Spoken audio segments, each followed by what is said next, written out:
बाळांनो welcome. Last लेक्चरमध्ये आपण सेलचा जो फर्स्ट कंपोनंट आहे सेल वॉल, त्या सेल वॉलचा स्टडी केला. सेल वॉल कशा प्रकारची आहे, त्याचं नेचर कशा प्रकारचं आहे, त्याचबरोबर सेल वॉलचं स्ट्रक्चर कसं आहे आणि सेल वॉलचं फंक्शन काय आहे, हे सगळं काही आपण डिटेलमध्ये शिकलेलं आहे. याचा डिटेलमध्ये आपण लास्ट लेक्चरमध्ये स्टडी केलेला आहे. आणि हे लेक्चर जर तुमचं मिस झालं असेल तर ते प्लेलिस्टमध्ये आहे, प्लेलिस्ट जाऊन तुम्ही जरूर बघा. तर आजच्या व्हिडिओ लेक्चरमध्ये आपल्याला सेलचे आणखीनही काही कंपोनंट शिकायचे आहे. सेलचे कोणते कोणते कंपोनंट असतात, तर सेलच्या आतमध्ये जे काही स्ट्रक्चर आहे किंवा ज्याला आपण सेल ऑर्गॅनेल्स असं म्हणतो, म्हणजेच काय की सेलच्या आतमध्ये असलेले जे ऑर्गन्स आहे, सेलचे कोणते ऑर्गन्स असतात, जसं की न्यूक्लियस आहे, mitochondria, Golgi complex, endoplasmic reticulum, याला आपण सेलचे ऑर्गॅनेल्स म्हणतो किंवा ऑर्गन्स म्हणतो किंवा याला आपण सेल कंपोनंट असं सुद्धा म्हणतो. तर हेच काही सेल कंपोनंट आपल्याला शिकायचे आहे. फर्स्ट सेल कंपोनंट आपण स्टडी केल्याच आहे, जो की आहे सेल वॉल. आणि आज आपल्याला 2 सेलचे कंपोनंट शिकायचे आहेत. आणि त्यातला पहिला सेल कंपोनंट आहे तो म्हणजे सेल मेम्ब्रेन, आणि दुसरा सेलचा कंपोनंट आपल्याला स्टडी करायचा आहे तो म्हणजे सायटोप्लाझम. तर या 2 सेल ऑर्गॅनेल्स किंवा 2 सेल कंपोनंटची स्टडी आज आपण करणार. तर लास्ट लेक्चरमध्ये आपण सेल वॉलचा स्टडी केला, तर त्याचा एक आपण क्विक रिव्हिजन करू त्याची. ठीक आहे, तर बघा ही आहे आपल्या प्लॅन्ट सेलची डायग्राम. प्लॅन्ट सेलची ही डायग्राम काढलेली आहे. आणि ही जी प्लॅन्ट सेलची कवरिंग आहे, हे जे एन्व्हेलप आहे सेलचं, याला काय म्हटलं, सेल वॉल. तर आता ही सेल वॉल जी आहे ही 3 लेयर्स किंवा 3 स्ट्रक्चर्सपासून बनलेली आहे. कोणते 3 लेयर्स आहेत या सेल वॉलचे? आउटर लेअरला म्हटलं किंवा आउटर पार्टला म्हटलं मिडल लॅमेला. मिडल लॅमेलाच्या आतमध्ये आहे प्रायमरी वॉल. प्रायमरी वॉलच्या ही आत आहे सेकंडरी वॉल. तसे या 3 लेयर्सपासून किंवा 3 स्ट्रक्चरपासून फॉर्म होते आपली सेल वॉल. बरोबर आहे, हे आपण सगळं काही डिटेलमध्ये लास्ट लेक्चरमध्ये शिकलेलं आहे. आता ही जी सेल वॉल आहे ही कोणाकोणामध्ये प्रेझेंट आहे? सेल वॉल आपल्याला बघायला भेटते म्हणजे सगळ्या प्लॅन्टमध्ये, पृथ्वीवर जेवढे काही प्लॅन्ट असतील त्या सगळ्या प्लॅन्टमध्ये सेल वॉल प्रेझेंट आहे. त्याचबरोबर ज्या फंजाय आहेत, ज्याला आपण बुरशी म्हणतो, त्या बुरशीमध्ये फंजायमध्ये सेल वॉल प्रेझेंट आहे. त्याचबरोबर काही जे प्रोटिस्ट आहेत त्या प्रोटिस्टमध्ये सुद्धा सेल वॉल प्रेझेंट आहे. पण सेल वॉल ही कोणत्याही ॲनिमलमध्ये प्रेझेंट नाही. फॉर एक्झाम्पल आपली सेल असेल तर आपल्या सेलमध्ये सेल वॉल प्रेझेंट नाही. हा एक डिफरन्स व्यवस्थित लढेनं लक्षात ठेवा. याच्यावर बरेचदा क्वेश्चनसुद्धा विचारले जातात की सेल वॉल कोणामध्ये प्रेझेंट आहे. तर सेल वॉल ही कोणाही ॲनिमलमध्ये प्रेझेंट नसते, फक्त ती ही प्लॅन्ट जे आहेत, फंजाय जे आहेत, यांच्यामध्ये सेल वॉल प्रेझेंट आहे. त्यानंतर बघा आता या सेल वॉलच्या आतमध्ये आणखीन आपल्याला एक मेम्ब्रेन प्रेझेंट दिसते, आणखीन एक लेअर प्रेझेंट दिसते, किंवा आपण त्याला एक असा पडदा म्हणू. आपल्या सेलचा एक आणखीन एक पडदा आहे, आणखीन एक लेअर आहे, आणखीन एक प्रोटेक्टिव्ह कव्हरिंग आहे आपल्या सेलची, आणि त्याला म्हटलं जातं प्लाझ्मा मेम्ब्रेन. आता ही जी प्लाझ्मा मेम्ब्रेन आहे ही कुठे प्रेझेंट दिसते आपल्याला? जी सेल वॉल आहे त्या सेल वॉलच्या आतमध्ये प्लाझ्मा मेम्ब्रेन प्रेझेंट आहे. बरोबर, तर याच प्लाझ्मा मेम्ब्रेनचा आपल्याला स्टडी करायचा आहे. या प्लाझ्मा मेम्ब्रेनची प्रॉपर्टी जाणून घ्यायची आहे. प्लाझ्मा मेम्ब्रेनचं स्ट्रक्चर कशा प्रकारचं आहे, प्लाझ्मा मेम्ब्रेनचं फंक्शन काय काय आहे, हे सगळं काही आपल्याला स्टेप बाय स्टेप करून शिकायचं आहे. तर बघा ही जी प्लाझ्मा मेम्ब्रेन आहे याला वेगळे वेगळे नाव आहेत. काय काय नावाने ही प्लाझ्मा मेम्ब्रेन ओळखल्या जाते? तर याला सेल मेम्ब्रेन पण म्हणतात. त्याचबरोबर या प्लाझ्मा मेम्ब्रेनला बायो मेम्ब्रेन असं सुद्धा म्हटलं जातं. लक्षात आलं का? हे सगळे नावं, याला वेगळे वेगळे नावं ओळखल्या जाते ही मेम्ब्रेन जी आहे. त्याचबरोबर याला आधीच्या काळी आणखीन एक नाव होतं जे आजकाल वापरलं जात नाही, आणि ते नाव होतं प्लाझ्मा लेम्मा. कोणतं नाव होतं? प्लाझ्मा लेम्मा असं त्याचं नाव होतं, जे आता आजकाल यूज केलं जात नाही. आजकाल हे प्लाझ्मा मेम्ब्रेन किंवा सेल मेम्ब्रेन असंच नाव यूज केलं जाते. आता ही जी प्लाझ्मा मेम्ब्रेन आहे ही कुठे प्रेझेंट दिसते आपल्याला? ही जी सेल वॉल आहे या सेल वॉलच्या आतमध्ये आहे ही प्लाझ्मा मेम्ब्रेन प्रेझेंट. आता ही प्लाझ्मा मेम्ब्रेन नुसते प्लांट सेलमध्येच नाही आहे, हे सगळ्यात इम्पॉर्टंट गोष्ट लक्षात ठेवा. ही प्लांट सेलमध्येच नाही, तर या पृथ्वीवरती जेवढे काही लिव्हिंग ऑर्गॅनिझम आहे त्या प्रत्येकामध्ये ही प्लाझ्मा मेम्ब्रेन आपल्याला बघायला भेटते. ही प्लाझ्मा मेम्ब्रेन प्लांटमध्ये तर आहेच, ॲनिमलमध्ये पण आहे, सगळ्याच्या सगळ्या पृथ्वीवरच्या ॲनिमलमध्ये आहे, सगळ्या प्लांटमध्ये आहे. त्याचबरोबर जेवढ्या फंजाय असतील, जे काही बॅक्टेरिया असतील, जे काही प्रोटिस्ट असतील, त्या प्रत्येकामध्ये प्लाझ्मा मेम्ब्रेन प्रेझेंट आहे. ही गोष्ट एकदम लक्षात ठेवा. सगळ्या या पृथ्वीवर जेवढे काही सजीव आहेत, जेवढे काही लिव्हिंग ऑर्गॅनिझम आहे, त्या प्रत्येकामध्ये आपल्याला प्लाझ्मा मेम्ब्रेन बघायला भेटते. प्लाझ्मा मेम्ब्रेन आपल्यामध्ये सुद्धा आहे, फक्त आपल्यामध्ये काय नव्हतं, आपल्यामध्ये ही सेल वॉल नव्हती. बरोबर, आता याचं मी तुम्हाला आपली जी ॲनिमल सेल आहे त्याचं इथे एक तुम्हाला स्ट्रक्चर काढून देतो. फॉर एक्झाम्पल ही आहे आपली ॲनिमल सेल किंवा आपल्या बॉडीमध्ये असलेली सेल. हे आहे आपलं न्यूक्लियस. तर आपल्या या जे आपल्या सेलची ही जी कव्हरिंग आहे, ही जी मेम्ब्रेन आहे आपली, यालाच काय म्हटलं? याला म्हटलं प्लाझ्मा मेम्ब्रेन. ही आहे ॲनिमल सेल. बरोबर, आता ॲनिमल सेल वरती सेल वॉल नसते. बरोबर, सेल वॉल नाही, आणि म्हणूनच मग काय आपल्या इथे डायरेक्ट प्रेझेंट ही जी प्लाझ्मा मेम्ब्रेन आहे ही आपल्या ॲनिमल सेलमध्ये प्रेझेंट असते. तर अशा तऱ्हेनं या पृथ्वीवर जेवढे काही लिव्हिंग ऑर्गॅनिझम आहे, जेवढे काही जीवजंतू आहेत, त्या प्रत्येकामध्ये ही सेल मेम्ब्रेन किंवा प्लाझ्मा मेम्ब्रेन प्रेझेंट असते. आता एक आणखी इम्पॉर्टंट गोष्ट की जेव्हा इलेक्ट्रॉन मायक्रोस्कोपचा शोध लागला म्हणजे जेव्हा हे बनवल्या गेले, बरोबर, इन्व्हेंटेड केल्या गेले, तेव्हा ही जी प्लाझ्मा मेम्ब्रेन आहे, या प्लाझ्मा मेम्ब्रेनचं स्ट्रक्चर चांगल्या तऱ्हेनं ओळखू पडलं की कशा प्रकारची आहे. कारण त्याच्या अगोदर व्यवस्थित काही मायक्रोस्कोप नव्हते. मायक्रोस्कोप व्यवस्थित नसल्यामुळे ही प्लाझ्मा मेम्ब्रेन व्यवस्थित दिसत नव्हती मायक्रोस्कोप खाली, पण ही याचं स्ट्रक्चर कशा प्रकारचं आहे हे व्यवस्थित कळत नव्हतं. पण जेव्हा इलेक्ट्रॉन मायक्रोस्कोप शोधल्या गेले, इलेक्ट्रॉन मायक्रोस्कोप तर खूप 1000 पटीने इमेज मोठी दाखवतात, आपल्याला माहिती आहे. तर हे इलेक्ट्रॉन मायक्रोस्कोपमुळे काय झालं की या प्लाझ्मा मेम्ब्रेनचं स्ट्रक्चर आपल्याला चांगल्या तरीनं दिसून पडलं आहे ना. कारण प्लाझ्मा मेम्ब्रेन इम्पॉर्टंट आहे. सगळ्या लिव्हिंग ऑर्गॅनिझममध्ये आपल्याला सगळे जे पृथ्वीवर जीवजंतू आहे त्या प्रत्येकामध्ये प्लाझ्मा मेम्ब्रेन आपल्याला प्रेझेंट दिसते. मग आता इलेक्ट्रॉन मायक्रोस्कोप खाली जेव्हा आपण या प्लाझ्मा मेम्ब्रेनला पाहतो तेव्हा ही प्लाझ्मा मेम्ब्रेन आपल्याला कशी दिसते. तर प्लाझ्मा मेम्ब्रेनचं काय स्ट्रक्चर आहे. प्लाझ्मा मेम्ब्रेन बघा, आपल्याला प्लाझ्मा मेम्ब्रेन शिकायच्यासाठी याला आपण 2 पार्टमध्ये डिवाईड करू. एक म्हणजे प्लाझ्मा मेम्ब्रेनचं आपण स्ट्रक्चर समजून घेऊ आणि दुसऱ्या पार्टमध्ये आपण याचं फंक्शन समजून घेऊ, बरोबर. त्यामुळे काय की प्लाझ्मा मेम्ब्रेन तुम्हाला चांगल्या तऱ्हेनं माहीत होऊन जाईल काय. तर ही प्लाझ्मा मेम्ब्रेन जी आहे ही कशा प्रकारची आहे. प्लाझ्मा मेम्ब्रेन जी आहे एक थिन अशी लेअर आहे. कशी आहे, आपल्या बुकमध्ये याचं डिस्क्रिप्शन दिलेलं आहे. कशी मेम्ब्रेन आहे, थिन मेम्ब्रेन आहे, पातळ आहे, बरोबर आहे. आणि याची थिकनेस किती आहे. याची थिकनेस आहे 75 अँगस्ट्रॉंग. हे सुद्धा लक्षात ठेवा. ही कशी आहे, एक थिन मेम्ब्रेन आहे. प्लाझ्मा मेम्ब्रेन जी दिसते सेलच्या आजूबाजूचं हे जे कव्हरिंग आहे ज्याला आपण प्लाझ्मा मेम्ब्रेन म्हणतो, हे प्लाझ्मा मेम्ब्रेन थिन आहे. आणि याची थिकनेस किती आहे, याची थिकनेस आहे 75 अँगस्ट्रॉंग युनिट. 75 अँगस्ट्रॉंग एवढी ही थिक आहे, एवढी ही जाड आहे. त्याचबरोबर ही जी प्लाझ्मा मेम्ब्रेन आहे आपल्याला या सेलमध्ये 2 ठिकाणी बघायला भेटते. सेलमध्ये ही प्लाझ्मा मेम्ब्रेन 2 ठिकाणी बघायला भेटते. एक म्हणजे ही प्लाझ्मा मेम्ब्रेन जी आहे ही एक्स्ट्रा सेल्युलर पण आपल्याला बघायला भेटते. दुसरी गोष्ट म्हणजे प्लाझ्मा मेम्ब्रेन किंवा सेल मेम्ब्रेन आपल्याला इंट्रा सेल्युलरली पण बघायला भेटते. दोन्ही टाईप लक्षात ठेवा. दोन्ही टाईप कुठे प्रेझेंट आहे हे मी तुम्हाला सांगतो. आधी आपण हे नोट करून घेऊ म्हणजे तुमच्या चांगल्या तऱ्हेनं लक्षात राहील.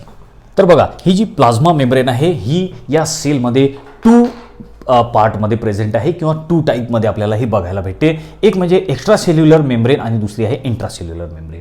आपण एक्स्ट्रा सेल्युलर मेम्ब्रेन कशाला म्हणतो, तर ही जी सेलच्या आतमध्ये जे काही सबस्टन्स प्रेझेंट आहे आपण याला प्रोटोप्लाझ्म म्हणतो, बरोबर आहे. सेलच्या आतमध्ये जे काय आहे त्याला आपण प्रोटोप्लाझ्म म्हणतो. हे सुद्धा इथे लक्षात ठेवा. तर ही जी आपल्याला प्लाझ्मा मेम्ब्रेन दिसते, या प्लाझ्मा मेम्ब्रेनच्या आतमध्ये जे काही प्रेझेंट असेल त्याला प्रोटोप्लाझ्म असं म्हणतात किंवा त्याला जीवद्रव्य असं म्हणतात. हे आपण शिकलेलं आहे जीवद्रव्य म्हणजे किंवा प्रोटोप्लाझ्म म्हणजे काय. तर या प्रोटोप्लाझ्मची ही जी कव्हरिंग आपल्याला दिसते, प्रोटोप्लाझ्मची ही जी कव्हरिंग आहे याला म्हणतात एक्स्ट्रा सेल्युलर मेम्ब्रेन. काय म्हटलं, एक्स्ट्रा सेल्युलर मेम्ब्रेन. म्हणजे ही प्लाझ्मा मेम्ब्रेनच आहे पण ही सेलच्या बाहेर असल्यामुळे आपण याला एक्स्ट्रा सेल्युलर मेम्ब्रेन असं म्हणतो. त्याचबरोबर ही जी सेल्युलर मेम्ब्रेन आहे किंवा ही जी प्लाझ्मा मेम्ब्रेन आहे ही या सेलच्या आतमध्ये जे ऑर्गन्स प्रेझेंट आहेत. ऑर्गन्स कोणते आहेत सेलचे, फॉर एक्झाम्पल मायटोकॉन्ड्रिया घेऊ आपण इथे, ठीक आहे. हा मायटोकॉन्ड्रिया मी काढला, ठीक आहे. हा आहे मायटोकॉन्ड्रिया. तर या मायटोकॉन्ड्रियाच्या वरती ही जी मेम्ब्रेन प्रेझेंट आहे, ही जी लेअर प्रेझेंट आहे याला म्हटलं जातं इंट्रासेल्युलर मेम्ब्रेन. कारण ही सेलच्या आत आहे म्हणून याला इंट्रासेल्युलर मेम्ब्रेन असं म्हटलं. आणि ही जी बाहेरची मेम्ब्रेन दिसते आपल्याला या प्रोटोप्लाझ्मच्या बाहेरची याला म्हटलं एक्स्ट्रा सेल्युलर मेम्ब्रेन. तर अशा तऱ्हेनं ही जी प्लाझ्मा मेम्ब्रेन किंवा सेल मेम्ब्रेन किंवा ही जी बायो मेम्ब्रेन आहे ही 2 टाईपनी या सेलमध्ये प्रेझेंट आहे. एक म्हणजे हे बाहेरचं कव्हरिंग याचं ज्याला म्हटलं एक्स्ट्रा सेल्युलर मेम्ब्रेन, आणि सेलच्या आतमध्ये हे जे काही ऑर्गन्स आहेत त्या ऑर्गनच्या वरती जे कव्हरिंग आहे त्याला म्हटलं इंट्रासेल्युलर मेम्ब्रेन. आता आणखीन समजा आपण घेऊ इथे इंडोप्लाझ्मिक रेटिक्युलम, ठीक आहे. हे आहे इंडोप्लाझ्मिक रेटिक्युलम. तर या इंडोप्लाझ्मिक रेटिक्युलमवर हे जे कव्हरिंग आहे याला काय म्हणणार आपण, याला म्हणणार इंट्रासेल्युलर मेम्ब्रेन. तर अशा 2 टाईपनी आपल्याला ही सेल मेम्ब्रेन, प्लाझ्मा मेम्ब्रेन किंवा बायो मेम्ब्रेन बघायला भेटते, ठीक आहे. आता केमिकली जर आपण या सेल मेम्ब्रेनला किंवा या बायो मेम्ब्रेनला जर बघितलं आपण तर ह्याच्यामध्ये काय काय प्रेझेंट आहे. तर ही जी सेल मेम्ब्रेन आहे आपली, ही जी बायो मेम्ब्रेन आहे ही 3 पार्टपासून बनलेली आपल्याला दिसते. 3 याच्यामध्ये इम्पॉर्टंट कंपोनंट आहे. कोणते 3 इम्पॉर्टंट कंपोनंट आहे याच्यामध्ये, एक आहे याच्यामध्ये लिपिड्स जो की मेनली फॉस्फोलिपिड म्हणून प्रेझेंट असतो. त्याचबरोबर या सेल मेम्ब्रेनमध्ये आहे प्रोटीन्स आणि मग थर्ड जो इम्पॉर्टंट सबस्टन्स आहे तो आहे कार्बोहायड्रेट. तशा या 3 कंपाऊंड पासून ही आपली प्लाझ्मा मेम्ब्रेन किंवा आपली सेल मेम्ब्रेन बनलेली आहे. लक्षात आलं का, सेल मेम्ब्रेन जी प्रत्येकामध्येच प्रेझेंट आहे. तर याचे 3 कंपोनंट कोणते आहे इथे नोट करून देतो. तशा या 3 कंपाऊंड्स पासून आपली ही प्लाझ्मा मेम्ब्रेन बनलेली आहे. या प्लाझ्मा मेम्ब्रेनमध्ये काय काय आहे ते या प्लाझ्मा मेम्ब्रेनमध्ये मेनली आहेत लिपिड्स. लिपिडपासून ही प्लाझ्मा मेम्ब्रेन बनलेली आहे. आणि या प्लाझ्मा मेम्ब्रेनमध्ये कोणते लिपिड आहेत? फॉस्फोलिपिड्स आहेत. फॉस्फोलिपिड म्हणजे कोणते? की ज्याच्यामध्ये फॉस्फरस आणि लिपिड या दोघांपासून जे तयार होतात लिपिड त्यांना आपण फॉस्फोलिपिड्स असं म्हणतो. आहेत लिपिडच पण त्याच्यात फॉस्फरस ग्रुप ॲड झाल्यामुळे त्याला आपण फॉस्फोलिपिड म्हणतो. मग आता ही जी आपली प्लाझ्मा मेम्ब्रेन दिसते ही जी सेल मेम्ब्रेन आहे तर ही कशापासून बनलेली आहे? लिपिडपासून बनलेली आहे. त्याचबरोबर याच्यामध्ये काय आहे? याच्यामध्ये प्रोटीनसुद्धा आहे. त्याचबरोबर या मेम्ब्रेनमध्ये कार्बोहायड्रेटसुद्धा आहे. तशा या 3 कंपाऊंडपासून आपली ही प्लाझ्मा मेम्ब्रेन बनलेली आहे. त्याचबरोबर आणखीन एक गोष्ट लक्षात ठेवा की म्हणजे ह्या प्लाझ्मा मेम्ब्रेनमध्ये लिपिडचं आणि प्रोटीनचं जे कॉम्बिनेशन आहे ते वेगळ्या वेगळ्या सेलमध्ये वेगळं वेगळं असते. लक्षात घ्या की आपल्या बॉडीमध्ये तुम्हाला सांगितलं मी की 200 टाईपच्या डिफरंट सेल आहेत. 200 वेगळ्या वेगळ्या प्रकारच्या आपल्या बॉडीमध्ये सेल सापडतात.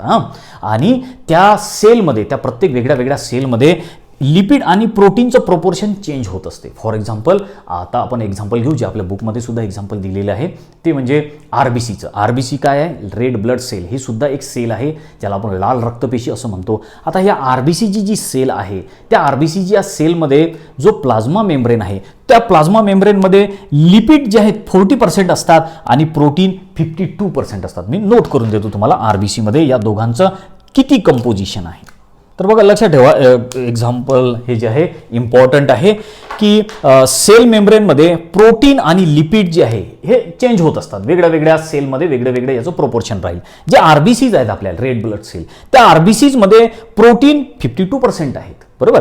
त्याचबरोबर या आरबीसीमध्ये लिपिड 40% आहे. हे सुद्धा लक्षात ठेवा. फॉर एक्झाम्पल ही आहे आपली काय आहे? आपली आरबीसी. आता ही आहे आरबीसीची मेम्ब्रेन. आपल्या आरबीसीची ही सेल मेम्ब्रेन आहे. तर आता या सेल मेम्ब्रेनमध्ये प्रोटीन किती आहेत? या सेल मेम्ब्रेनमध्ये प्रोटीन्स 52% आहेत. म्हणजे प्रोटीन जास्त आहेत. त्याचबरोबर या सेल मेम्ब्रेनमध्ये आरबीसीच्या लिपिड किती आहे? लिपिड हे 40% आहेत. तर अशा तऱ्हेनं लिपिड आणि प्रोटीनचं प्रोपोर्शन सेलच्या अकॉर्डिंग चेंज होत असते. सेल कोणत्या ठिकाणी प्रेझेंट आहे त्याच्या अकॉर्डिंग लिपिड आणि प्रोटीनचं जे कंपोजिशन आहे ते चेंज होत असते. हे इथे एक्झाम्पल लक्षात ठेवा तुम्ही.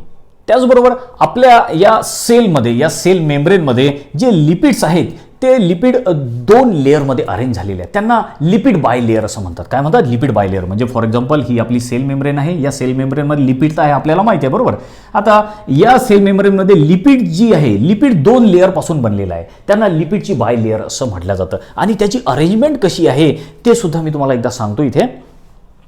तर आता हे जे मी स्ट्रक्चर बोर्डवर काढलेलं आहे या स्ट्रक्चरच्या मदतीनं आपण या आपल्या प्लाझ्मा मेम्ब्रेनमध्ये लिपिड कशा प्रकारे अरेंज झालेले आहेत, लिपिड कशा प्रकारचं इथे लिपिडचं कसं स्ट्रक्चर आहे हे समजून घेऊ आपण या डायग्रामच्या मदतीनं. तर बघा आपण काय काय शिकलो की आपली ही जी प्लाझ्मा मेम्ब्रेन आहे किंवा जी सेल मेम्ब्रेन आहे ही कशापासून बनलेली आहे? ही बनलेली आहे प्रोटीनपासून. त्याचबरोबर याच्यामध्ये आहेत लिपिड्स आणि याच्यामध्ये आहे कार्बोहायड्रेट.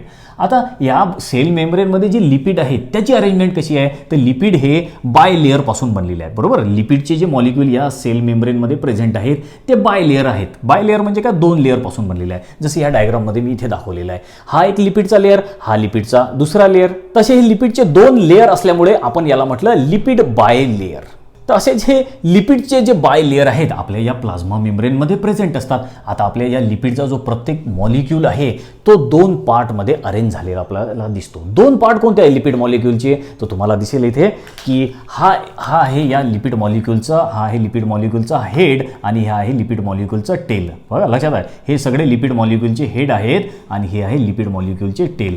आता लिपिड मॉलिक्यूलचा जो हेड आहे हा हायड्रोफिलिक आहे. हायड्रोफिलिक म्हणजे काय? हा वॉटर लव्हिंग आहे. म्हणजे हा पाण्याला जवळ करणार आहे. नेहमी लक्षात ठेवा हा वर्ड कसा फॉर्म झालेला बघा हायड्रोफिलिक. हायड्रो म्हणजे वॉटर आणि फिलिक म्हणजे काय? लव्हिंग, ज्याला पाणी आवडते. तर हे जे हेड आहे या लिपिड मॉलिक्यूलचं हा पाणी अट्रॅक्ट करणार आहे किंवा हा पाण्याला जवळ करणार आहे. त्याचबरोबर हे हेड जे आहे हे पोलर आहे. बरोबर आहे. हे पोलर आहे. आणि आता या लिपिड मॉलिक्यूलचं हे जे टेल आहे हे आहे हेड, हे आहे टेल. तर टेल कसं आहे? टेल हे हायड्रोफोबिक आहे. कसं आहे? हायड्रोफोबिक. हायड्रोफोबिक म्हणजे काय? वॉटरला दूर करणारं. हायड्रो म्हणजे वॉटर आणि फोबिक म्हणजे ज्याला आवडत नाही, पाणी आवडत नाही किंवा पाण्याला दूर करणारा. तर इथे आपण बघितलं की हेड जे आहे हे हायड्रोफिलिक आहे म्हणजे याला पाणी आवडते आणि जे टेल आहे या टेलला पाणी आवडत नाही. हे टेल पाण्याला दूर सारते. बरोबर आहे. दूर लोटते पाण्याला. म्हणून हे टेल कसं आहे? हे टेल आपल्याला दिसते या लिपिड बायलेअरमध्ये. टेल हे नॉन पोलर आहे. कसं आहे? नॉन पोलर आहे. आणि हेड कसं आहे? हेड हे पोलर आहे. तर अशा तऱ्हेनं या लिपिड बाय लेअरमध्ये हायड्रोफिलिक आणि हायड्रोफोबिक अशा दोन्ही प्रॉपर्टी प्रेझेंट असल्यामुळे आपण या लिपिड बाय लेअरला काय नाव दिलेलं आहे? या लिपिड बाय लेअरला म्हटलं जातं ॲम्फीपॅथिक. ॲम्फी म्हणजे काय? ॲम्फी म्हणजे बोथ, दोन्ही. ॲम्फी म्हणजे दोन्ही आणि पॅथिक म्हणजे काय? की ज्याच्यामध्ये दोन्ही रस्ते प्रेझेंट आहे, दोन्ही पाथ म्हणजे काय? ज्याच्यामध्ये हायड्रोफिलिकही प्रेझेंट आहे, हायड्रोफोबिकही प्रेझेंट आहे, अशाला म्हटलं ॲम्फीपॅथिक. तर आता आपल्याला दिसते की ही जी लिपिड बाय लेअर आहे, या लिपिड बाय लेअरमध्ये आपल्याला याच्यामध्ये हायड्रोफिलिक प्रॉपर्टी सुद्धा आहे आणि हायड्रोफोबिक प्रॉपर्टी सुद्धा आहे लिपिड बाय लेअरची. म्हणून या लिपिड बाय लेअरला काय म्हटलं? ॲम्फीपॅथिक लिपिड बाय लेअर. तर अशा तऱ्हेनं हे जे लिपिड आहेत आपल्या या सेल मेम्ब्रेनमध्ये अरेंज झालेले असतात. बरोबर. तर आणखीन आपण कसं डायग्राम काढू शकतो? आणखीन कशा चांगल्या तऱ्हेनं आपण समजू शकतो? तर ती सुद्धा एक डायग्राम मी इथे काढून बघतो. बघा, हे तर बुक वगैरे मध्ये नाही आहे, बट जस्ट हे आपल्या समजण्यासाठी ही डायग्राम मी काढतो की कशा तऱ्हेनं लिपिड आपल्या सेलमध्ये अरेंज झालेले असतील. तर ही आहे आपली सेल. कोणत्याही सेलमध्ये, कोणतीही सेल घ्या, पृथ्वीवरच्या कोणत्याही ॲनिमलची, कोणत्याही ऑर्गॅनिझमची सेल घ्या, त्याच्यामध्ये प्लाझ्मा मेम्ब्रेन प्रेझेंट असणार म्हणजे असणारच. तुमच्या माझ्यामध्ये, प्लांटमध्ये, सगळ्यांमध्ये हे प्लाझ्मा मेम्ब्रेन प्रेझेंट असतो. आणि या प्लाझ्मा मेम्ब्रेनमध्ये लिपिड कसे असतात? बाय लेअर असतात, म्हणजे 2 लेअरपासून अरेंज झालेले असतात. आता आपल्याला माहिती आहे की या लिपिडचे जे आहेत हे 2 पार्ट आहे. एक आहे त्याचं हेड आणि दुसरं आहे त्याचं टेल. आता हे अरेंज कसे झाले असतील बघा. तर या प्लाझ्मा मेम्ब्रेनमध्ये काय? लिपिड आहे. बरोबर. आता या लिपिडचं असेल हे एक हेड आणि हे असेल त्याचं टेल, है ना? अशा तऱ्हेचीच अरेंजमेंट असेल की नाही? बघा, फॉर एक्झाम्पल आता मी ही आपली काढलेली आहे सेल, तुम्हाला समजण्यासाठी काढलेलं आहे. ही आहे आपली सेल आहे आणि या सेलमधलं आपलं हे न्यूक्लियस आहे. ही आहे आपली प्लाझ्मा मेम्ब्रेन. तर या प्लाझ्मा मेम्ब्रेनमध्ये लिपिड अशा तऱ्हेनं अरेंज झालेले असतील. लिपिड ही बाय लेअरचे आहेत. या लिपिडचा जो मॉलिक्यूल आहे तो आपल्याला दिसतो, तो मॉलिक्यूल हेडपासून आणि टेलपासून बनलेला आहे. हे आहे या लिपिड मॉलिक्यूलचं हेड आणि हे आहे आतमध्ये असलेलं टेल. तर अशा प्रकारची अरेंजमेंट आहे. आपली ही जी मेम्ब्रेन आहे, आपली जी सेल मेम्ब्रेन आहे, त्याच्यामध्ये या लिपिडची अशा प्रकारची अरेंजमेंट आपल्याला बघायला भेटते. आणखीन एक इम्पॉर्टंट गोष्ट सांगायची म्हणजे की आता तुम्हाला दिसते की हे जे टेल आहे या दोन्ही मॉलिक्यूलचे, ही खालची लेअर आणि ही वरची लेअर, या दोन्ही लेअरचे जे टेल आहेत ते टेल जे आहेत हे दोन्ही हेडच्या मधात सँडविच झालेले आहे. दोघांच्या मधात आहेत ना. हे बघा, इकडे पण हेड आहे, या लेअरमध्ये पण हेड आहे, या लेअरमध्ये पण हेड आहे आणि टेल जे आहेत त्या मधात आहेत. तर ह्या ज्या टेल आहेत आपल्याला दिसतात लिपिड मॉलिक्यूलच्या, या टेल या हेडमध्ये सँडविच झालेल्या आहे. सँडविच म्हणजे कशाला म्हणतो आपण? दोघांच्या आतमध्ये. जसं ब्रेड किंवा ऑमलेट सँडविच वगैरे तुम्ही जे खाता ना, सँडविच म्हणजे 2 ब्रेड असतात त्याच्या मधात काहीतरी भरल्या जातं, त्याला सँडविच म्हणतात. तशा तऱ्हेनं हे ज्या टेल आहेत ह्या सँडविच झालेल्या आपल्याला दिसतात 2 हेडच्या मधात. हे हेड आणि मधात ह्या टेल ह्या अशा सँडविच झालेल्या आहेत. त्यामुळे काय झालेलं आहे बघा की ह्या ज्या टेल आहेत ह्या टेल हायड्रोफोबिक आहे, म्हणजे पाण्याला दूर सारणारे आहे. त्यामुळे या टेलजवळ कधीही पाणी येत नाही. ॲक्वियस मीडियम या टेलजवळ कधीही येत नाही. हे इथे एक गोष्ट लक्षात ठेवायची आहे तुम्हाला. तर आता बघा, इलेक्ट्रॉन मायक्रोस्कोपचा जेव्हा शोध लागला किंवा जेव्हा इलेक्ट्रॉन मायक्रोस्कोप शोधले गेले तेव्हा अशा तऱ्हेचं मग स्ट्रक्चर जे आहे आपल्याला सेल मेम्ब्रेनचं समजलं. तर आता आपल्याला समजलं की ही जी सेल मेम्ब्रेन आहे, आपली प्लाझ्मा मेम्ब्रेन आहे, याच्यामध्ये लिपिड आहेत आणि ती लिपिड अशा बाय लेअरपासून अरेंज झालेले आहे. अशा तऱ्हेनं ही आपली प्लाझ्मा मेम्ब्रेन आणि लिपिड असे अरेंज झालेले असतील. या लिपिडच्या 2 लेअर आहेत, खालची लेअर, वरची लेअर, म्हणून याला बाय लेअर असं म्हटलं. बरोबर. त्याचबरोबर या आपल्या प्लाझ्मा मेम्ब्रेनमध्ये प्रोटीन सुद्धा आहेत, है ना? आता बघा की ही जी आपली प्लाझ्मा मेम्ब्रेन आहे याच्यात आपले लिपिड तर आहेत, सोबत प्रोटीन सुद्धा आहेत, आहे ना? तर आता ह्या दोघांची अरेंजमेंट कशी असेल सेलमध्ये? प्रोटीन आणि लिपिड या प्लाझ्मा मेम्ब्रेनमध्ये कशा प्रकारे अरेंज झाली असतील, या दोघांचं कसं स्ट्रक्चर असेल, कोण खाली असेल, कोण वर असेल, कोण कोणाच्या जवळ असेल, हे व्यवस्थित गोष्ट समजत नव्हती. खूप साऱ्या सायंटिस्ट लोकांनी याच्यावर रिसर्च केलं, खूप दिवस आपलं जे आहे वर्क केलं, आपले वेगळे वेगळे मॉडेल प्रेझेंट केले, पण बऱ्याच सायंटिस्ट लोकांना समजत नव्हतं की प्रोटीन आणि लिपिड तर आहेत त्याच्यामध्ये, प्रोटीन आणि लिपिड तर आहेत या सेल मेम्ब्रेनमध्ये, पण ते कशा प्रकारचे असतील, कशा तऱ्हेनं ते अरेंज झाले असतील हे समजत नव्हतं. मग याच्यासाठी 2 अमेरिकन सायंटिस्ट जे होते त्या अमेरिकन सायंटिस्टनी आपलं एक मॉडेल दिलं आणि त्या मॉडेलला म्हटलं जातं फ्लुइड मोझॅक मॉडेल. आणि हे मॉडेल देणारे जे 2 सायंटिस्ट होते, अमेरिकन सायंटिस्ट होते, त्यांचं नाव होतं, एकाचं नाव आहे सिंगर आणि दुसऱ्याचं नाव आहे निकोलसन. या दोघांनी काय केलं, मग 1972 मध्ये 1972 मध्ये या प्लाझ्मा मेम्ब्रेन किंवा सेल मेम्ब्रेनमध्ये प्रोटीन आणि लिपिड कशा तऱ्हेनं अरेंज झालेले असतील हे सांगणारं आपलं एक मॉडेल तयार केलं. आणि मग हे मॉडेल जे आहे हे बऱ्याच सायंटिस्ट लोकांनी ॲक्सेप्ट केलं. या मॉडेलमध्ये होत्या बऱ्याचशा याच्यामध्ये ड्रॉबॅक्स होते या मॉडेलचे, पण तरी हे मॉडेल जे आहे जगभरामध्ये ॲक्सेप्ट केलं गेलं. म्हणून मग आज जर आपल्याला हे जी प्लाझ्मा मेम्ब्रेन आहे या प्लाझ्मा मेम्ब्रेनचं स्ट्रक्चर समजायसाठी आपल्याला या फ्लुइड मोझॅक जे मॉडेल आहे याची मदत घ्यावी लागते. हे जगभर आता हे मॉडेल जे आहे ॲक्सेप्ट केलं गेलेलं आहे, जे या 2 सायंटिस्टनी 1972मध्ये 1972मध्येच डिस्कवर केलेलं आहे किंवा प्रेझेंट केलं होतं. आता या मॉडेलच्या अकॉर्डिंग जे प्रोटीन आहेत आणि जे लिपिड आहेत ते कशा प्रकारे अरेंज झालेले असतील, तर त्याचं त्यांनी हे आपल्यासमोर एक मॉडेल दिलेलं आहे. बरोबर, हे आहे त्यांचं मॉडेल. हे मी इथे डायग्राम काढलेली आहे. ही अशी डायग्राम जी आहे आपल्या बुकमध्ये सुद्धा दिलेली आहे. फ्लुइड मोझॅक मॉडेल असं म्हणतात त्याला. तर नेहमी लक्षात ठेवा, फ्लुइड मोझॅक मॉडेल हे कशाशी रिलेटेड आहे? Plasma membrane. प्लाझ्मा मेम्ब्रेनमध्ये लिपिड आणि प्रोटीन कसे अरेंज झाले असतील हे सांगायसाठी हे मॉडेल आहे, ज्याचं नाव आहे फ्लुइड मोझॅक मॉडेल. आणि ते देणारे सायंटिस्ट होते सिंगर आणि निकोलसन. आपल्या बुकमध्ये त्याची डायग्राम आहे, व्यवस्थित ऑब्झर्व करा. आणि हीच डायग्राम जी आहे ही मी आपल्या बोर्डवर सुद्धा काढलेली आहे. तर आता ही डायग्राम जी आहे तुम्ही स्वतःच्या नोटबुकमध्ये काढा. न बघता तुम्हाला काढता आली पाहिजे. प्रत्येकाला काय काय नावं दिलेली आहेत हे तुम्हाला व्यवस्थित समजलं पाहिजे, तुम्हाला पाठ राहिलं पाहिजे, कारण हे इम्पॉर्टंट स्ट्रक्चर आहे. बऱ्याचदा याच्यावरती खूप सारे क्वेश्चन विचारले जातात वेगळ्या वेगळ्या एक्झाममध्ये. तर आता बघा, आपल्याला इथे सेम तसंच दिसते. इथं लिपिडचे 2 लेअर दाखवलेले आहेत. 2 लेअर आहे लिपिडचे. आपण पाहिलं की लिपिड कसं आहे 2 लेअरपासून बनलेलं आहे, ज्याला आपण बाय लेअर असं म्हटलं. बाय मीन्स 2 लेअरपासून बनलेला. हे लिपिडची वरची लेअर, हे लिपिडची खालची लेअर आहे. आणि इथे दाखवलेला आहे सायटोप्लाझम, जसं आपण इकडे बघितलं आहे. बघा, हे आहे लिपिडची एक लेअर, ही दुसरी लिपिडची लेअर, आणि त्याच्या आतमध्ये काय, हा आहे सायटोप्लाझम. तसं सेम स्ट्रक्चर इथे पण दाखवलेलं आहे ना. बिलकुल फोकस देऊन ऐका बाळांनो, खूप इझी आहे, खूपच इझी आहे. डिस्क्रिप्शन हे ते सगळं तुम्हाला हार्ड वाटत असलं तरी खूपच इझी आहे. तर लिपिडच्या 2 लेअर आहेत आपण शिकलो या प्लाझ्मा मेम्ब्रेनमध्ये, है ना. तर लिपिडची ही एक वरची लेअर, लिपिडची ही एक खालची लेअर, आणि मग खालची जी लेअर आहे त्याच्यापासून सुरू होतो आपला कोणता, हा सायटोप्लाझमचा पार्ट. ही खालची लेअर, याच्यापासून सुरू होतो सायटोप्लाझम. तो इथे सुद्धा मी दाखवलेला आहे सायटोप्लाझम. तर आता काय दिसते आपल्याला, हे बघा, हे जे लिपिडचं मॉलिक्यूल आहे हे आहेत त्याचे सगळे हेड, हे काढलेले रेड कलरने शो केलेले मी हे सगळे हेड काढलेले आहेत. बघा, आपण सुद्धा इथे हेड दाखवलेले आहे रेड कलरचे. हेड कसे आहेत, तर हेड आपण पाहिलं की हायड्रोफिलिक आहेत, जे पाण्याला जवळ करणारे आहेत, आणि पोलर आहेत. त्याचबरोबर या लिपिड मॉलिक्यूलचं काय आहेत हे तुम्हाला दिसते, हे आहे याचे टेल. टेल कसे आहेत, हायड्रोफोबिक आहेत, म्हणजे पाण्याला दूर लोटणारे आहेत. त्याचबरोबर हे नॉन पोलर सुद्धा आहेत, है ना. तर अशा तऱ्हेने ह्या लिपिडच्या 2 लेअर आपल्याला इथे या मॉडेलमध्ये बघायला भेटतात. आणि याच्यामध्ये हे ठिकठिकाणी तुम्हाला हे प्रोटीन मॉलिक्यूल सुद्धा दिसतील की इथे बघा, आता हे जे ब्लॅक कलरने मी हे जे शो केलेलं आहे हे आहे प्रोटीन मॉलिक्यूल. तर अशा तऱ्हेनं हे फ्लुइड मोझॅक मॉडेल आपल्याला सांगते की ही जी प्लाझ्मा मेम्ब्रेन आहे आपल्या सेलची, तर याच्यामध्ये प्रोटीन आणि लिपिड कशा तऱ्हेनं अरेंज झालेले असतील हे या मॉडेलकडे बघून आपण सांगू शकतो. तर आता व्यवस्थित आपण ऑब्झर्व करू तर आपल्याला दिसते की ह्या काय काय दिसते आपल्याला इथे बघा, की हे जे स्ट्रक्चर आहे याला म्हटलं फॉस्फोलिपिडची बाय लेअर आहे ना. 2 लेअर आहेत ना, हे खालची लेअर, ही वरची लेअर, आणि ही आहे खालची लेअर. त्याचबरोबर आता हे मध्ये मध्ये आपल्याला काय दिसतं त्याच्या, हे आहेत प्रोटीन चॅनल. हे आहे प्रोटीनच, बरोबर, हे प्रोटीन्स आहेत आणि यांच्यापासून तयार झालेलं आहे प्रोटीन चॅनल. त्याचबरोबर हे जी लिपिडची बाय लेअर आहे याच्यामध्ये कोलेस्ट्रॉल सुद्धा प्रेझेंट आहे. त्याचबरोबर आणखीन आपल्याला दिसते इथे की ग्लायकोलिपिड आहे. काय काय ठिकाणी ग्लायकोलिपिड प्रेझेंट आहे. ग्लायकोलिपिड म्हणजे काय आहेत, हे लिपिडच, फक्त याच्यामध्ये कार्बोहायड्रेट प्रेझेंट आहे, ग्लुकोज प्रेझेंट आहे, म्हणून अशा लिपिडला आपण ग्लायकोलिपिड असं म्हणतो. ग्लायकोलिपिड म्हणजे 2 याच्यापासून तयार झालेले आहे. ते एक आहे ग्लुकोज म्हणजे कार्बोहायड्रेट आणि दुसरं लिपिड, तर हे असे ग्लायकोलिपिड म्हणतो आपण याला. आणि आणखीन आपल्याला आणखीन एक स्ट्रक्चर दिसतं याच्यामध्ये, ते म्हणजे ग्लायकोप्रोटीन.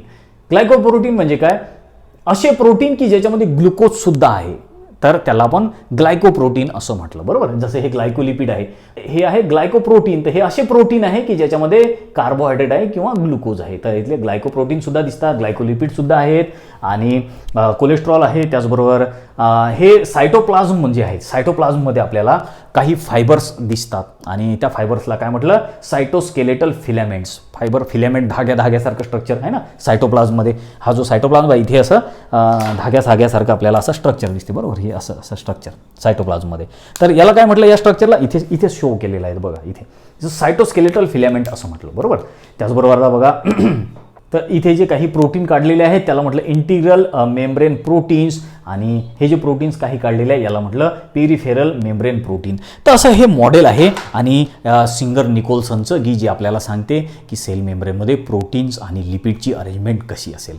आता या मॉडेलकडे पाहून, या डायग्रामकडे पाहून सिंगर आणि निकोलसननी काय म्हटलं की, निकोलसन आणि सिंगरनी आपल्याला सांगितलं की लिपिड आणि प्रोटीन्स या सेल मेम्ब्रेनमध्ये कसे असतील. तर त्यांनी एक छान असं डिस्क्रिप्शन केलेलं आहे. काय डिस्क्रिप्शन केलेलं आहे बघा, मी वाचून दाखवतो तुम्हाला.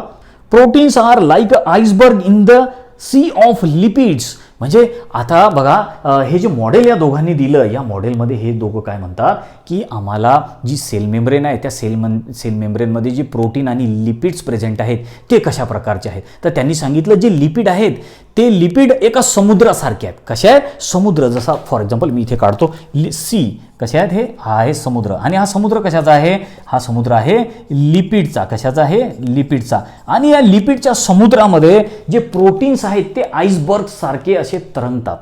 हा आहे प्रोटीन्स. बघा हा आहे प्रोटीन्स. लक्षात आलं का? हे आहे प्रोटीन्स. तर आता बघा काय म्हटलंय त्यांनी, बघा किती इंटरेस्टिंग सेंटेन्स आहे. त्यांनी काय म्हटलं की हे जे प्लाझ्मा मेम्ब्रेन आहे या प्लाझ्मा मेम्ब्रेनमध्ये लिपिड कसे आहेत? लिपिड हे समुद्रासारखे आहेत. आणि त्या समुद्रामध्ये कोण तरंगते? तर प्रोटीन्स तरंगतात. जर हे प्रोटीनचे मॉलिक्यूल मी शो केले तर रेड कलरनी, हे काय या लिपिडच्या समुद्रामध्ये तरंगताना आपल्याला दिसत आहेत. तर असं स्ट्रक्चर तर आपल्याला बरोबर दिसते की बघा हा लिपिडचा पूर्ण समुद्र आहे. समुद्र सी, लिपिडचा समुद्र. आणि या लिपिडच्या समुद्रामध्ये प्रोटीन्स मॉलिक्यूल तरंगताना दिसतात आपल्याला. हे प्रोटीन आहेत, हे ब्लॅक कलरने काढलेले हे सगळे प्रोटीन्स आहेत. बघा हे प्रोटीन मॉलिक्यूल कसे तरंगून राहिले आपल्या या लिपिडच्या समुद्रामध्ये. तर या लिपिड बायलेअरमध्ये आपल्याला काही प्रोटीन या लिपिड बायलेअरच्या बाहेर सुद्धा दिसतात आणि काही प्रोटीन्स आपल्याला आतमध्ये सुद्धा दिसतात. तर याच्यावरून या प्रोटीनचे 2 टाईप केलेले आहेत. जे प्रोटीन्स या लेअरच्या आतमध्ये आहेत त्यांना म्हटलं इंट्रिन्सिक प्रोटीन्स, आणि जे प्रोटीन्स या लिपिडच्या लेअरच्या बाहेर आहेत, बघा इथे बाहेर काढलेले दिसतात आपण, खालून पण या लिपिडच्या लेअरच्या खालून पण आहेत, वरून पण आहेत. कारण लिपिडची 2 लेअर आहेत ना, बायलेअर ही वरची लेअर आणि ही खालची लेअर. तर काही प्रोटीन्स आपल्याला या मेम्ब्रेन वरच्या पार्टमध्ये पण प्रेझेंट दिसतात, मेम्ब्रेनच्या बाहेर सुद्धा आहेत. तर जे लिपिड जे प्रोटीन्स मेम्ब्रेनच्या बाहेर आहेत त्यांना म्हटलं पेरिफेरल किंवा एक्स्ट्रिन्सिक प्रोटीन्स. तर असे प्रोटीनचे 2 टाईप आहेत. काही प्रोटीन आतमध्ये आहे, काही प्रोटीन बाहेर आहेत. जे आतमध्ये प्रोटीन आहेत त्यांना म्हटलं इंट्रिन्सिक प्रोटीन्स, आणि जे प्रोटीन बाहेर आहेत त्यांना म्हटलं एक्स्ट्रिन्सिक प्रोटीन किंवा पेरिफेरल प्रोटीन. नोट करून देतो, व्यवस्थित लक्षात ठेवा. तर बघा इथे मी नोट करून दिलेलं आहे. प्रोटीन जे आहेत या मेम्ब्रेनमध्ये, लिपिडच्या बायलेअर मेम्ब्रेनमध्ये आपल्याला प्रोटीन 2 टाईपनी दिसतात. एक आहे इंट्रिन्सिक प्रोटीन. इंट्रिन्सिक प्रोटीन म्हणजे जे प्रोटीन या मेम्ब्रेनच्या आतमध्ये आहेत त्यांना आपण इंट्रिन्सिक प्रोटीन म्हटलं. जसं हे प्रोटीन आहे, हे आतमध्ये आहे या मेम्ब्रेनच्या, म्हणून याला इंट्रिन्सिक प्रोटीन म्हटलं. काही प्रोटीन या मेम्ब्रेनच्या बाहेर दिसतात, जसं हे प्रोटीन आहे किंवा हे वरचं प्रोटीन आहे, हे बाहेर आहेत या मेम्ब्रेनच्या, म्हणून यांना पेरिफेरल म्हटलं. पेरिफेरल म्हणजे का? बाहेरचा, दूरचा, किंवा याला एक्स्ट्रिन्सिक असं म्हटलं. एक्स्ट्रिन्सिक प्रोटीन्स असं सुद्धा म्हटलं. आता काही मेम्ब्रेन, आता आणखीन एक इम्पॉर्टंट गोष्ट लक्षात ठेवा. काही जे प्रोटीन्स आहेत या पूर्ण मेम्ब्रेनभर पसरलेले आहे. जसं की हे प्रोटीन तुम्हाला दिसते इथे, बघा आता हे जे प्रोटीन तुम्हाला दिसते इथे, हे पूर्ण या मेम्ब्रेनच्या खालपासून तो वरपर्यंत पसरलेला आहे. तर यांना ट्रान्समेम्ब्रेन प्रोटीन्स असं म्हणतात. काय म्हणतात? Transmembrane protein. जे पूर्ण या मेम्ब्रेनच्या पूर्ण मेम्ब्रेन भर पसरलेलं आहे त्यांना ट्रान्समेम्ब्रेन प्रोटीन असं म्हटलं जातं. नोट करून देतो, ट्रान्समेम्ब्रेन प्रोटीन्स. तर लक्षात आलं का तुमच्या कोणते ट्रान्समेम्ब्रेन प्रोटीन्स आहे? जे प्रोटीन्स या पूर्ण मेम्ब्रेनभर पसरलेले आहेत त्यांना ट्रान्समेम्ब्रेन प्रोटीन्स असं म्हणतात. आणि मग या ट्रान्समेम्ब्रेन प्रोटीननी काही चॅनल पण फॉर्म केलेले आहेत. या चॅनलला म्हटलं जातं प्रोटीन चॅनल. चॅनल म्हणजे काय? असे रस्ते, असे मधातून मार्ग तयार केलेला. म्हणजे या लिपिडच्या आतून बाहेर सुद्धा जाता येते, बाहेरून आत सुद्धा येता येते. लक्षात आलं का? जसं की आता समजा फॉर एक्झाम्पल की ही आहे हा लिपिड, हा या सेलचा आतला भाग. तर आता या आतल्या भागातून आपल्याला जर या बाहेर पडायचं असेल सेलच्या, तर कसं बाहेर पडलं जाईल? हे इथं चॅनल आहे ना, प्रोटीन चॅनल, त्या प्रोटीन चॅनलमधून बाहेर पडता येईल. तर हे प्रोटीन चॅनल कशासाठी आहेत? तर वॉटर आतमध्ये आलं पाहिजे, वॉटरच्या ट्रान्सपोर्टसाठी हे प्रोटीन चॅनल बनलेले आहेत. लक्षात ठेवा, हे प्रोटीन चॅनल आहेत. तर अशा तऱ्हेनं हे आहे आपलं फ्लुइड मोझॅक मॉडेल, ज्याच्यामध्ये सांगितलेलं आहे की आपल्या प्लाझ्मा मेम्ब्रेनमध्ये लिपिड आणि प्रोटीन कशा तऱ्हेनं अरेंज झालेले असतील. आणखीन एक इम्पॉर्टंट गोष्ट इथे लक्षात ठेवा की हे जे प्रोटीन आहेत, हे प्रोटीन या प्लाझ्मा मेम्ब्रेनमध्ये कुठेही जाऊ शकतात. फॉर एक्झाम्पल हे जे प्रोटीन आहे इथलं, हे प्रोटीन जे आहे या वरच्या लेअरपर्यंत पण जाऊ शकते, वरच्या लेअरमधलं प्रोटीन खालच्या लेअरमध्ये सुद्धा येऊ शकते. 2 लेअर आहेत ना लिपिडच्या, तर त्यामुळे काय होते की हे प्रोटीन या मेम्ब्रेनमध्ये, या ज्या बाय लेअर आहे लिपिडची, कुठेही फिरू शकते. हे इथून इथं जाऊ शकते, इथून इथं जाऊ शकते. आता याच्या मागे काय रिझन असेल? हे कसं काय जाऊ शकते? कारण की ही जी आपली लिपिडची बाय लेअर आहे हे क्वासी फ्लुइड आहे. कशी आहे? Quasi fluid. लावून लक्षात ठेवा, इम्पॉर्टंट आहे. तर लक्षात ठेवा, ही जी लिपिडची बाय लेअर आहे ती क्वासी फ्लुइड आहे. क्वासी फ्लुइड म्हणजे काय? फ्लुइड सारखी, म्हणजे लिक्विड सारखी. ही जी आपण इथे लिपिडची बायलेअर काढली ही कशी आहे? फ्लुइड सारखी आहे, पातळ आहे, लिक्विड सारखी याच्या आहे. का बरं आहे? का बरं याला लिक्विड सारखं असं म्हटलं असेल? कारण की बघा, हे जे मी तुम्हाला सांगितलं की याच्या आतमध्ये प्रोटीन फिरू शकतात. हा प्रोटीन इथं वर जाऊ शकतो, वरचा प्रोटीन खाली येऊ शकतो. हे कशामुळे पॉसिबल आहे? कारण की ही फ्लुइड आहे, आतमध्ये फ्लुइड सारखी आहे ही, है ना. ही लिपिडची बायलेअर कशी आहे? फ्लुइड सारखी आहे. फ्लुइड सारखी नसती, जर समजा सॉलिड असती तर मग सॉलिड असती तर या प्रोटीन मॉलिक्यूलला हालता आलं असतं का? हा प्रोटीन मॉलिक्यूल जिथं आहे तिथंच राहिला असता. पण हा प्रोटीन मॉलिक्यूल तर कुठेही फिरू शकतो. का बरं फिरू शकतो? कारण ही जी बायलेअर आहे ही हे लिक्विड सारखी आहे, फ्लुइड सारखी आहे, फ्लुइड सारखी आहे, पातळ आहे. त्यामुळेच हा प्रोटीनचा मॉलिक्यूल कुठेही जाऊ शकतो. हे इथे इम्पॉर्टंट गोष्ट लक्षात ठेवा. तर हे असं मॉडेल आहे आपलं सिंगर आणि निकोलसनचं, जे आहे ज्याला म्हटलं जातं फ्लुइड मोझॅक मॉडेल. तर अशा तऱ्हेनं आपण सेल मेम्ब्रेनचं जे स्ट्रक्चर आहे ते सेल मेम्ब्रेनचं स्ट्रक्चर समजून घेतलं.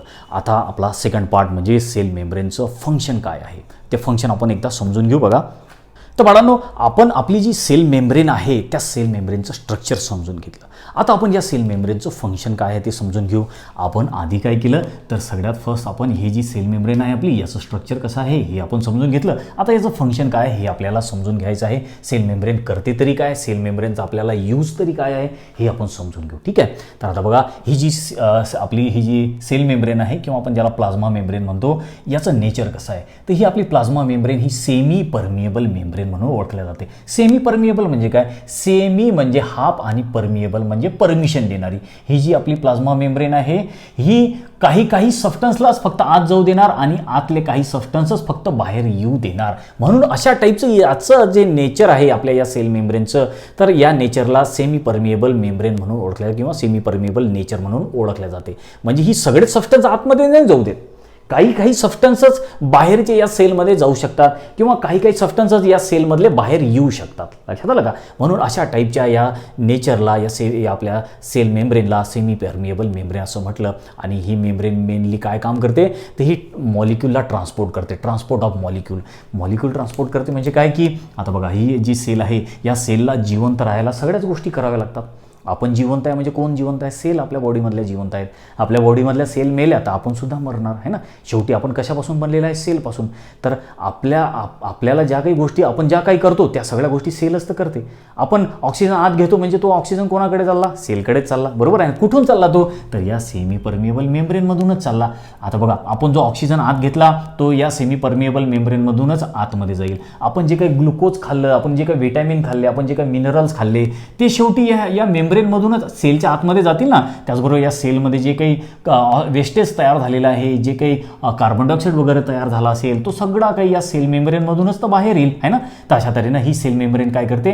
ट्रान्सपोर्टचे कामं करते. ट्रान्सपोर्ट मॉलिक्यूलचे ट्रान्सपोर्ट करते. म्हणजे काही मॉलिक्यूल आतमध्ये जाऊ देईल, काही मॉलिक्यूलला बाहेर येऊ देईल. तर अशा तऱ्हेनं ही जी आपली जी प्लाझ्मा मेम्ब्रेन आहे ही सेमी परमिएबल म्हणून आहे आणि तिचं मेन काम काय आहे ते ट्रान्सपोर्ट करते मॉलिक्यूल आतमध्ये किंवा बाहेर जाऊ देते. ठीक आहे. तर आता हे जे ट्रान्सपोर्ट आहेत हे दोन प्रकारांनी होतात. सेलमध्ये आतमध्ये काही मॉलिक्यूल जातील, सेलच्या बाहेर काही मॉलिक्यूल येतील. तर हे जे ट्रान्सपोर्ट आपण याला म्हटलं हे ट्रान्सपोर्ट दोन प्रकारचं आहे. एक म्हणजे पॅसिव्ह ट्रान्सपोर्ट आणि दुसरं म्हणजे ॲक्टिव्ह ट्रान्सपोर्ट. हे इथे खूप इम्पॉर्टंट गोष्ट आहे, हे लक्षात ठेवा वाढवणं नेहमीसाठी. तर जे पॅसिव्ह ट्रान्सपोर्ट आहे ते passive transport without spending energy होते. जेव्हा कोणतीही गोष्ट सेलच्या आतमध्ये जाते आणि त्याच्यासाठी काही एनर्जी लागणार नाही तेव्हा अशा ट्रान्सपोर्टला पॅसिव्ह ट्रान्सपोर्ट आपण असं म्हणणार. म्हणजे फॉर एक्झाम्पल देऊन मी सांगतो की आता फॉर एक्झाम्पल हे आहे पाण्याचा मॉलिक्यूल. ठीक आहे. हा आहे H2O. या पाण्याच्या मॉलिक्यूलला आतमध्ये जर जायचं असेल, या मेम्ब्रेनमधून आतमध्ये जायचं असेल तर या पाण्याच्या मॉलिक्यूलला एनर्जी लागणार नाही, कोणत्याही प्रकारची एनर्जी खर्च करावी लागणार नाही. हा मॉलिक्यूल वॉटर मॉलिक्यूल सरळ सेलच्या आतमध्ये चालला जाईल विदाऊट स्पेंडिंग एनर्जी. कोणताही ATP इथं खर्च होणार नाही. म्हणून अशा टाईपच्या ट्रान्सपोर्टला म्हटलं पॅसिव्ह ट्रान्सपोर्ट. लक्षात ठेवा, पॅसिव्ह ट्रान्सपोर्टमध्ये कधीही एनर्जी खर्च होत नाही. कधीही जेव्हा हा वर्ड येईल तुम्हाला बायोलॉजीमध्ये तेव्हा लक्षात ठेवायचं पॅसिव्ह ट्रान्सपोर्टमध्ये एनर्जी खर्च होत नाही, एनर्जीची बचत होते. आपल्या बॉडीमधून काहीही एनर्जी जात नाही. जर आपण पाणी पिलो ते पाणी सेलमध्ये जर पोचवायचं असलं तर ते कसं पोचेल? ते पॅसिव्ह ट्रान्सपोर्टनी पोचेल. म्हणजे त्याच्यासाठी एनर्जी खर्च होणार नाही. आणि ही सगळी प्रोसेस कशी होते बघा, higher concentration to lower concentration. म्हणजे समजा फॉर एक्झाम्पल आता हे पाणी जे आहे बाहेरचं पाणी, सेलच्या बाहेरचं पाणी सेलच्या आतमध्ये चाललं. कसं चाललं? कारण की या बाहेर कॉन्सन्ट्रेशन जास्त आहे, बाहेर कॉन्सन्ट्रेशन जास्त आहे आणि सेलमध्ये कॉन्सन्ट्रेशन कमी आहे, म्हणून जास्त कॉन्सन्ट्रेशन कडून कमी कॉन्सन्ट्रेशन कडे हे चाललं, म्हणून याला म्हटलं पॅसिव्ह ट्रान्सपोर्ट. लक्षात ठेवा. तर इथे जे पॅसिव्ह ट्रान्सपोर्ट आहे त्या पॅसिव्ह ट्रान्सपोर्टसाठी कोणतीही एनर्जी खर्च करावी लागत नाही, कारण की पॅसिव्ह ट्रान्सपोर्ट कसं होते, हायर कॉन्सन्ट्रेशनकडून लोअर कॉन्सन्ट्रेशनकडे. जेव्हा कोणतीही गोष्ट हायर कॉन्सन्ट्रेशनकडून लोअर कॉन्सन्ट्रेशनकडे मूव्ह होते तेव्हा त्याला आपण पॅसिव्ह ट्रान्सपोर्ट असं म्हणतो आणि तिथे कोणतीही एनर्जी खर्च होत नाही. म्हणजे फॉर एक्झाम्पल हे आहे इकडे हायर कॉन्सन्ट्रेशन आणि हे आहे लोअर कॉन्सन्ट्रेशन. जेव्हा एखादा मॉलिक्यूल या हायर कॉन्सन्ट्रेशनकडून लोअर कॉन्सन्ट्रेशनकडे मूव्ह होईल तेव्हा एनर्जी खर्च होईल का? नाही, कारण इथे कॉन्सन्ट्रेशन जास्त आहे, इथे कॉन्सन्ट्रेशन कमी आहे, म्हणून अशा वेळी एनर्जीची बचत होईल, एनर्जी खर्च करावी लागणार नाही. तर अशा ट्रान्सपोर्टला काय म्हटलं आपण? अशा ट्रान्सपोर्टला पॅसिव्ह ट्रान्सपोर्ट म्हटलं. तर हे एक्झाम्पल तुम्ही लक्षात ठेवायचं. एखादा मोठा टेकडा असतो, बरोबर. एक्झाम्पल मी तुम्हाला सांगतो की फॉर एक्झाम्पल हा एक मोठा असा हा एक टेकडा आहे, ठीक आहे, हा एक मोठा टेकडा आहे आणि इथून तुम्हाला असं खाली उतरायचं, इथे यायचं आहे, बरोबर. आता काय म्हणणार आपण? इथे कॉन्सन्ट्रेशन जास्त आहे, इथे कॉन्सन्ट्रेशन कमी आहे, बरोबर. आता इथून आपल्याला खाली यायचं आहे हे समजा, तर इथून आपल्याला एनर्जी लागणार आहे का खाली उतरायला? नाही एनर्जी लागणार आहे, बरोबर. आपली एनर्जीची इथे बचत होईल, म्हणून हे एक्झाम्पल इथे लक्षात ठेवायचं आहे तुम्ही. त्यानंतर दुसरं आहे ट्रान्सपोर्टचा टाईप म्हणजे ॲक्टिव्ह ट्रान्सपोर्ट. तर ॲक्टिव्ह ट्रान्सपोर्ट ही कशी प्रोसेस आहे? ॲक्टिव्ह ट्रान्सपोर्टमध्ये एनर्जी खर्च होते, एनर्जी रिक्वायर, ATPचे मॉलिक्यूल खर्च होतील, बॉडीमधून एनर्जी खर्च होईल, बॉडीला ATP खर्च करावे लागतील, तेव्हा कुठं मग ॲक्टिव्ह ट्रान्सपोर्ट होईल. ॲक्टिव्ह ट्रान्सपोर्टमध्ये काय होते की जर समजा आपल्याला एखादी गोष्ट या सेलमध्ये न्यायची आहे, फॉर एक्झाम्पल हा मॉलिक्यूल आहे, या मॉलिक्यूल मला जर सेलच्या आतमध्ये न्यायचं असेल आणि या मॉलिक्यूलला सेलच्या आतमध्ये न्यायसाठी एनर्जी जर खर्च होत असेल तर आपण त्या ट्रान्सपोर्टला ॲक्टिव्ह ट्रान्सपोर्ट असं म्हणतो. लक्षात आलं का? ॲक्टिव्ह ट्रान्सपोर्ट असं म्हणतो. आणि ॲक्टिव्ह ट्रान्सपोर्ट कसं होते? तर ॲक्टिव्ह ट्रान्सपोर्ट हे लोअर कॉन्सन्ट्रेशनकडून हायर कॉन्सन्ट्रेशनकडे होते. म्हणजे काय की हा मॉलिक्यूल आपल्याला आत न्यायचा आहे पण आतमध्ये कॉन्सन्ट्रेशन जास्त आहे, कॉन्सन्ट्रेशन कमी आहे आणि बाहेर कॉन्सन्ट्रेशन कमी आहे, त्यामुळे आता प्रोसेस उलटी होत चालली. लोअर कॉन्सन्ट्रेशनकडून आपल्याला हायर कॉन्सन्ट्रेशनकडे जायचं आहे. लक्षात आलं ना? आपलं तेच एक्झाम्पल लक्षात ठेवायचं. इथं चढ आणि उताराचं एक्झाम्पल लक्षात ठेवायचं. आता आपल्याला खालून वर चढायचं आहे, त्यामुळे एनर्जी खर्च होईल. लोअर कॉन्सन्ट्रेशन टू हायर कॉन्सन्ट्रेशनला जायचं आहे, म्हणजे इथे ॲक्टिव्ह ट्रान्सपोर्ट झालं आणि एनर्जी खर्च झाली. बाहेर सेलच्या कॉन्सन्ट्रेशन कमी आहे, सेलच्या आत कॉन्सन्ट्रेशन जास्त आहे. अशा वेळी जर हा मॉलिक्यूल बाहेर आतमध्ये न्यायचा असला सेलच्या तर आपल्याला एनर्जी खर्च करावी लागेल, आपल्या बॉडीला ATP खर्च करावे लागतील या सेलला, आणि अशा तऱ्हेनं अशा ट्रान्सपोर्टला आपण ॲक्टिव्ह ट्रान्सपोर्ट असं म्हणतो. आणि त्याचं एक्झाम्पल दिलेलं आहे. एक्झाम्पल आहे सोडियम पोटॅशियम पंप. हे एक्झाम्पल लक्षात ठेवायचं आहे. सोडियम पोटॅशियम पंप किंवा सोडियम पोटॅशियम ATPase असं म्हणतात याला. हा एक प्रकारचा एन्झाईम आहे, ठीक आहे, सेलच्या ट्रान्सपोर्टमध्ये हा काम करतो. ते सोडियम पोटॅशियम पंप हा ॲक्टिव्ह ट्रान्सपोर्टचं एक्झाम्पल आहे. तर हे आपण समजून घेतलं या सेलचं जे मेम्ब्रेन आहे त्या सेलच्या मेम्ब्रेनचं फंक्शन कशा प्रकारे चालते. लक्षात आलं? तर इथे आपण आता ही सेल मेम्ब्रेन जी आहे कंप्लीट केलेली आहे. सेलचे दोन्ही पार्ट आपण इथे सेल मेम्ब्रेनचे कंप्लीट केले. एक म्हणजे त्याचा स्ट्रक्चर आणि दुसरं म्हणजे त्या सेल मेम्ब्रेनचं असलेलं फंक्शन. आता आपला आजचा एक लास्ट पार्ट राहिलेला आहे तो म्हणजे आहे सायटोप्लाझम. त्या सायटोप्लाझमची आपण शॉर्टमध्ये माहिती घेऊ. तर आता आपल्याला शिकायचं आहे सायटोप्लाझमबद्दल. सायटोप्लाझम म्हणजे काय की हे जे प्लाझ्मा मेम्ब्रेन आहे या प्लाझ्मा मेम्ब्रेनच्या आतमध्ये जो काही असा स्टिकी सबस्टन्स आहे, जो काही फ्लुइडसारखा सबस्टन्स आहे, आपण त्याला सायटोप्लाझम असं म्हणतो. तर सायटोप्लाझमचं डिस्क्रिप्शन काय दिलेलं आहे आपल्या बुकमध्ये, तर बघा सायटोप्लाझम म्हणजे काय आहे? Cell contain ground substance called matrix or cytosol. सेलच्या आतमध्ये जो एक ग्राउंड सबस्टन्स आहे ज्याला मॅट्रिक्स म्हणतात किंवा ज्याला सायटोसोल असं म्हणतात. सायटोसोल म्हणजे काय की या सायटोप्लाझममध्ये जे काही लिक्विड आहे, जे काही वॉटर आहे त्याला आपण सायटोसोल असं म्हणतो, बरोबर. तर हा जो या सेलच्या आतमध्ये जो काही मॅट्रिक्स आहे, जो काही ग्राउंड सबस्टन्स आहे त्याला आपण सायटोप्लाझम असं म्हणतो. This colloidal jelly like material is not static. आता हा जो सायटोप्लाझम आहे हा जेलीसारखा आहे. कोलायडल जेली जशी चिकट आपली कशी जेली असते तशा टाईप आहे. फ्लुइड आहे, हा लिक्विड पातळ असा पदार्थ आहे जो की असा स्थिर नाही. Not static. स्टॅटिक म्हणजे काय? स्टॅटिक म्हणजे स्थिर नसलेला, हा इकडून तिकडून हालत राहते है ना, कारण हा फ्लुइड आहे, लिक्विड आहे. फ्लुइड असल्यामुळे काय की हे सेलच्या आतमध्ये हा सायटोप्लाझम हालत राहतो, इकडून तिकडे जात राहतो, तिकडून इकडे येत राहतो. तर अशा टाईपची ही जी सायटोप्लाझमची मुवमेंट आहे सेलमध्ये, या मुवमेंटला म्हटलं जातं सायक्लोसिस. तर लक्षात ठेवा, सायक्लोसिस इम्पॉर्टंट वर्ड आहे. सायक्लोसिस म्हणजे काय की या सेलमध्ये हा जो सायटोप्लाझम आहे, हा सायटोप्लाझम हा स्ट्रीमिंग मुवमेंट शो करतो. स्ट्रीमिंग म्हणजे हा इकडून इकडे जाईल, इकडून इकडे जाईल हा सायटोप्लाझम. तर या मुवमेंटला सायक्लोसिस असं म्हटलं जातं. लक्षात आलं. त्यानंतर आता हा जो सायटोप्लाझम आहे हा एक मेन ठिकाण आहे सेलचं, हे एक इम्पॉर्टंट असं स्टोअर हाऊस म्हणून ओळखलं जाते. तर या सायटोप्लाझममध्ये काय आहे? या सायटोप्लाझममध्ये ऑर्गॅनिक, इनऑर्गॅनिक सगळे सबस्टन्स आहेत. जे काही आपण खातो ते सगळे शेवटी या सायटोप्लाझममध्ये जाते. या सायटोप्लाझममध्येच तर सगळा कचरा तयार होतो आपल्या सेलचा, आणि तो आपण या सेलमधून बाहेर फेकतो, बरोबर. आता आपण समजा ग्लुकोज खाल्लं ते सुद्धा सायटोप्लाझममध्येच येईल, आपण व्हिटॅमिन खाल्ले ते सुद्धा सायटोप्लाझममध्येच येतील, आपण मिनरल खाल्ले हे सुद्धा सायटोप्लाझममध्ये येतील. त्याचबरोबर आपल्या सेलमध्ये जो काही वेस्ट प्रोडक्ट तयार होतात, फॉर एक्झाम्पल कार्बन डायऑक्साईड वगैरे म्हणा, तर तो सगळा या सायटोप्लाझममध्येच तयार होत असतो. लक्षात आलं. तसंच या सगळे सबस्टन्स या सायटोप्लाझममध्ये आहेत. तर काय काय सायटोप्लाझममध्ये? सायटोप्लाझममध्ये ऑर्गॅनिक, इनऑर्गॅनिक सगळे कंपोनंट आहे. काय काय आहे? शुगर आहे, अॅमिनो ॲसिड्स आहे, व्हिटॅमिन, इन्झाईम, मिनरल, हे सगळं जे काही आपण खाणार जेवणातून ते सगळं शेवटी सायटोप्लाझममध्ये जाते. त्याचबरोबर वेस्ट प्रोडक्ट पण आहेत सायटोप्लाझममध्ये, जो काही कचरा तयार होतो आपल्या सेलमध्ये म्हणजे कार्बन डायऑक्साईड वगैरे, ते सगळे वेस्ट प्रोडक्ट सायटोप्लाझममध्येच आहेत. त्याचबरोबर या सायटोप्लाझममध्ये वेगळे वेगळे सेल ऑर्गॅनेल्स सुद्धा आहेत है ना. सेलचे पार्ट जसं की या सायटोप्लाझममध्ये इंडोप्लाझमिक रेटिक्युलम आहे, इथे न्यूक्लियस सुद्धा आहे, गॉल्गी कॉम्प्लेक्स आहे, मायटोकॉन्ड्रिया आहे, असे सेलचे ऑर्गन्ससुद्धा या सायटोप्लाझममध्ये प्रेझेंट आहे. आणि सायटोप्लाझम जो आहे खूप इम्पॉर्टंट पार्ट आहे सेलचा. सेलच्या सगळ्या ॲक्टिव्हिटी, सेलच्या सगळ्या काही रिॲक्शन या सायटोप्लाझममध्येच तर सुरू असतं. म्हणून सायटोप्लाझमला सेलचा अरेना म्हणून ओळखला जाते. अरेना म्हणजे काय? एक अशी धगधगती जागा की जिथं खूप सारी हालचाल आहे, जिथं खूप साऱ्या गोष्टी घडामोडी घडतात, त्याला अरेना आपण म्हणतो. तर हा सेलचा जो अरेना पार्ट आहे त्याला आपण सायटोप्लाझम म्हणतो. हा आहे सायटोप्लाझम. अशा तऱ्हेनं हे आहे सायटोप्लाझमची माहिती. तर इथे आपण आता हे आपले सेलचे 2 कंपोनंट कंप्लीट केल्या बाळांनो. आता तुमचे याच्यावरती काही क्वेश्चन्स असतील, काही डाऊट असतील तर कमेंट करून मला जरूर विचारा. याच्यानंतर आणखीनही काही कंपोनंटचा आपण स्टडी करू, तो म्हणजे नेक्स्ट लेक्चरमध्ये.